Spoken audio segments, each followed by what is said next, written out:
My girlfriend told me, if you don't like my friends, that's your problem. After enduring an entire night of mockery and disdain from them, I simply replied, you're right. And I resolved that problem in a way that ensured her friends never spoke to her again. It all happened last Friday. I'm a 30-year-old man, and that day I spent 3 hours enduring a barrage of contempt. Daniela, my 28-year-old girlfriend, had invited me to one of her monthly gatherings with her group of friends at a wine bar. She said it was time for them to get to know me better after 10 months of dating. I should have suspected something was off when I realized I was the only boyfriend present. The group was very tight-knit, 5 women who had known each other since college and called themselves, without irony, the Circle. They even had matching tattoos. The group's leader was Bianca, 29, a marketing director at a startup. She was the kind of person who started every sentence with "actually." Then there was Renata, a 28-year-old fashion influencer who looked at my supermarket jeans as if I had personally insulted her. Nolia, 29, a yoga instructor, wouldn't stop talking about my blocked chakras. Patricia, a lawyer, interrogated me like I was on the witness stand. Estella, 28, was the only one who seemed somewhat uncomfortable with the atmosphere. The tension was palpable from the moment I arrived. They were already one bottle of wine deep. Bianca fired the first shot. So you're the famous Yvonne, we've heard about you. I responded with a strained smile. I hope good things. She said, well, Daniela says you work in software development. I nodded, yeah, something practical. She remarked, though not very creative, right? They let out a mocking laugh. Daniela chimed in, Yvonne is creative in other ways. They exchanged looks that made it clear they had discussed these other ways in detail. Nolia asked, so you don't do yoga. How do you handle stress? I replied, I go to the gym, play video games, normal stuff. Video games, isn't that for teenagers? One of them quipped. What kind of games? Let me guess, shooting games. I tried to stay calm. It's a pretty diverse hobby. Another said, I dated a gamer once. He preferred his PlayStation to couples therapy, a red flag. Honestly, every response I gave was criticized, analyzed, or ridiculed. How long have you been together? Someone asked. 10 months, I answered. Patricia added, looking at Daniela, about the usual length of her relationships. Daniela murmured, no, stop it. Another chimed in, remember Bruno? He made it to 11 months. Well, he had ambition. He started his own company. I responded, I have ambition too in software. They laughed, how revolutionary. Then came the compatibility questions. Where do you see yourself in 5 years? Maybe as a senior developer or team lead, I said. And with Daniela, sure, maybe engaged, maybe. Renata scoffed, Daniela needs someone who knows what they want. Daniela just sipped her wine, saying nothing. The final straw was when they started comparing me to her exes. Nolia said, Daniela's ex, Gabriel, was so romantic. Remember when he took her to Paris for a weekend, just because? They all looked at me. Yvonne seems more like the train trip type. Gabriel was intense. Yeah, but he had passion. Some men are just bland. Their eyes fixed on me again. Daniela still said nothing. I stood up. I need some air. Did we upset you? One asked sarcastically. I turned to Daniela. Are you coming? She snapped. Don't be dramatic, Yvonne. They're just joking. If you don't like my friends, that's your problem. The table went silent. I said, you're right, it's my problem. I left money for my drink and walked out. Daniela didn't follow. 2 hours passed without a text from her. When she finally messaged, it was, you embarrassed me. You made me look bad. I replied, I made you look bad. I endured mockery all night. She insisted, you couldn't handle a little teasing. They were just testing you. And you let them. They're your friends, protective. If you can't handle that, maybe you're not ready for a serious relationship. Maybe I'm not ready to be the punchline. So dramatic. Sleep it off. We'll talk tomorrow. But I had no intention of sleeping. I had a plan to resolve the problem. Turns out Bianca made a mistake. She tagged me in her Instagram story during the gathering, using my handle at Teach92. Let's see if he survives the circle. That tag gave me access to her follower list. Since Daniela was always on her phone during our dates, I noticed a group chat that constantly pinged, called Circle Chat. I did some digging and found that Bianca's startup had just launched a dating app for high-value women seeking ambitious men.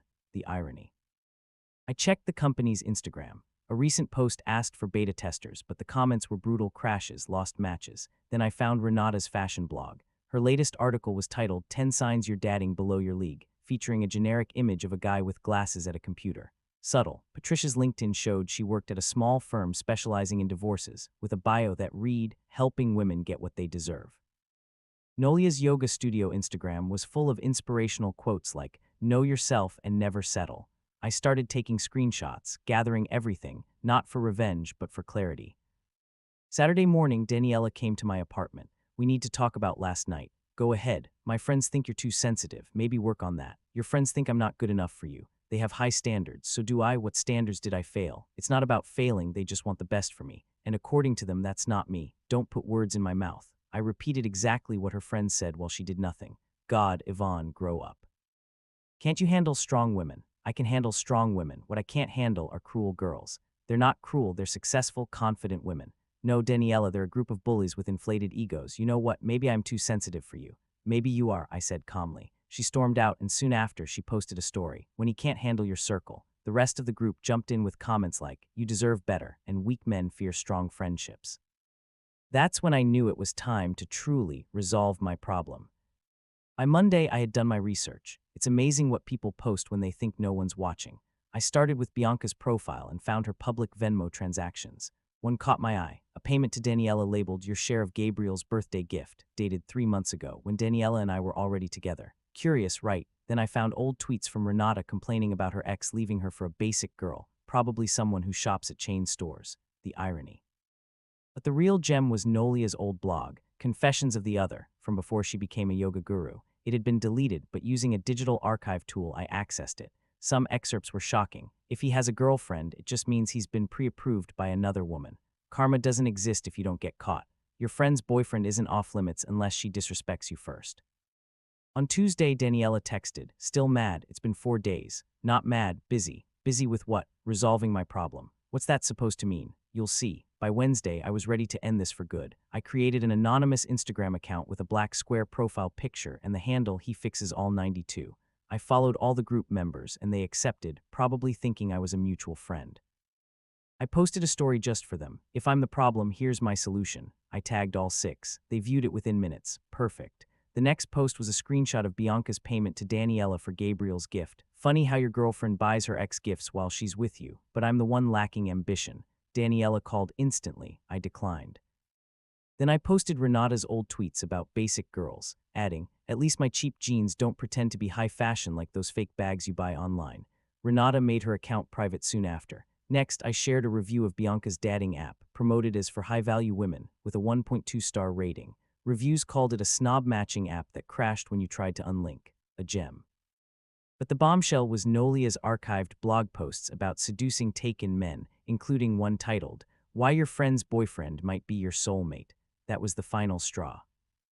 My phone blew up calls, texts, notifications. I ignored them all. My last story was a simple phrase on a black background. Daniela said if I didn't like her friends, it was my problem. She was right. Problem solved. Then I went further. I remembered a story Bianca posted months ago about keeping their chats private, showing a screenshot of their Telegram group, Circle Coven. It was public. They never changed the settings. I joined and saw the chaos. Bianca, what's happening? Renata, this guy's crazy. Daniela, how did he find my old blog? Patricia, this is harassment. I can sue him. Estella, I can't reach him. He's destroying everything. I wrote, hey ladies, thought I'd resolve my problem directly. Pandemonium ensued. Get out. This is illegal. As illegal as Nolia sleeping with Renata's ex Pablo, May 2019. Silence. What? That's not true. Check the post titled, When Your Yoga Student's Boyfriend Becomes Your Private Student. Ring a bell, Nolia. What the hell? Bianca replied. Then I added, oh, and Bianca asked Daniela for money for her startup, but spent it on a Miami trip. What money? Daniela asked. Ask her about the $3,000 investment that went to first-class festival tickets. The group exploded. Since we're confessing, one said, Bianca flirted with my boyfriend at the Christmas party. You were divorced. We were separated. That's why I don't tell you anything anymore. Nolia, you slept with Pablo. That was years ago and you were broken up for a week. I added, Daniela, your friends are exactly what I thought. Good luck with that. I left the group, turned off my phone, and hit the gym.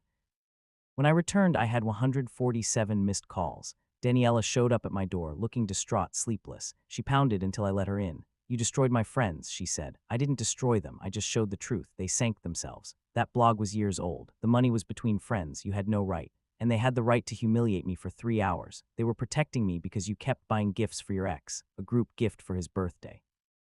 His mom had cancer. It was support. Did I know that? Did you tell me? Or did your friends use it to mock me? She broke down crying, real tears this time. Her voice cracked. They won't even reply to my texts. 5 years of friendship gone. Friendship. Bet you didn't know Renata bet our relationship wouldn't last 8 months. How do you know that? Estella told me. She's fed up with them too. Seems I'm not the only boyfriend they ruined. It wasn't like that. We were protecting ourselves. From what? Happiness. She collapsed entirely. Part of me felt bad, but it was a small part. I loved you, she murmured. You loved me so much you let your friends tear me apart for fun. I thought you could handle it, that you were strong. I am strong enough to walk away from disrespect. Can't we fix this? There's nothing to fix. You showed me who you are, someone who puts cruel friends above their partner. They were all I had. Were. Maybe it was harsh, but it was true. That afternoon, she posted cryptic stories about betrayal and fake friends. No one reacted. The circle was dead, but they weren't done with me. Friday, HR called. Yvonne, we received concerning screenshots suggesting you harassed women online. From my personal Instagram, right? But that impacts the company's image. Did they send the full context or just cherry-pick bits? Because I have the entire record, how they publicly humiliated me, mocked my personal life, compared me to exes, ridiculed my job and clothes. It's all documented. I sent the complete chronological file, everything they posted, their words unedited. This is clearly a personal matter. We'll dismiss the complaint. But Bianca wasn't done. She started a Twitter thread. A man digitally harassed my friends and me just because we didn't approve of his relationship with one of our friends. This is how toxic masculinity acts when rejected. The post gained traction. Feminist accounts retweeted it. The hashtag #BelieveWomen started trending until Estella responded. I was there. They humiliated him for 3 hours, compared him to exes, mocked his clothes, job, hobbies. He only posted what they shared publicly. That's not harassment, that's consequences. The tide turned. Bianca's former business partner shared proof of fraud. 3 of Renata's exes confirmed her history of emotional abuse. Former circle members spoke out about being sidelined. Bianca's thread backfired. She deleted it, but screenshots spread. Investors pulled out. Her app never launched. Renata lost brand deals when her old tweets surfaced. Nolia's yoga studio got bombarded with negative reviews. Patricia was suspended from her firm while they investigated her conduct. Daniela became untouchable. Nobody wanted to be associated with the group's last defender. 6 months later, my life is different. Daniela tried contacting me a couple of times with long emails about forgiveness and growth. I deleted them unread. When someone shows you who they are, believe them the first time. The circle never recovered. Bianca moved back to her parents' house, works at a store, and is rethinking her path. Renata reinvented herself as a life coach with 12 followers. Nolia left town and supposedly teaches aqua gym at a senior center. Patricia was fired, turns out. Telling clients to lie in legal proceedings isn't well received. Estella and I, oddly, became friends. She thanked me for exposing what she couldn't face. Daniela posted one last thing about me, a quote about spotting narcissists. The comments tore her apart. He posted proof. That's not gaslighting. Calling someone who defended himself a narcissist, teen boyfriend always. She deleted her social media soon after. Now my life has taken a complete turn. I'm dating someone new, Laura, whom I met at a secondhand bookstore while debating Murakami novels. She has a small, drama-free social circle. Her friends don't act like judges or set up emotional ambushes. They're just kind people. The first time I met them, they asked about my interests and plans, genuinely curious. When one made a borderline mocking joke, Laura didn't let it slide. She smiled but said clearly, "Hey, seriously, he matters to me. Let's be considerate." That simple sentence was worth more than any grand declaration of love. It made me feel supported, respected, like someone was truly on my side. Sometimes, while making coffee in the morning or walking through the city, I think about that night at the bar. A single word, glance, or gesture from Daniela could have changed everything, but she didn't make it. That was a choice too. I didn't seek revenge, I sought dignity. When someone disregards your worth, you let go and let time do its work. They fell apart on their own. I just dropped the anchor. Daniela said if I didn't like her friends, it was my problem. She was right. I solved it from the root, and thanks to that, I found peace.